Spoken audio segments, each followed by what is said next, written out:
আবু হুরাইরা রাদিয়াল্লাহু তাআলা আনহু থেকে বর্ণিত, রাসূলুল্লাহ সাল্লাল্লাহু আলাইহি সাল্লাম বলেন, নিশ্চয়ই আল্লাহ তাআলা তোমাদের দেহ এবং তোমাদের আকৃতি দেখেন না, বরং তিনি তোমাদের অন্তর ও আমল দেখেন। সহিহ মুসলিম 6542।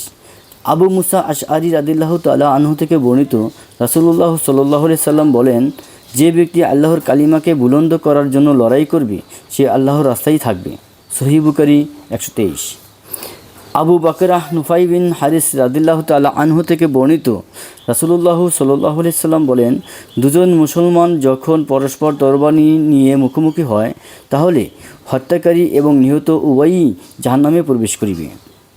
তখন ওই সাহাবী বললেন, ইয়া রাসূলুল্লাহ, হত্যাকারী তো জাহান্নামে যাবে, ঠিক আছে, কিন্তু নিহত ব্যক্তি কেন যাবে?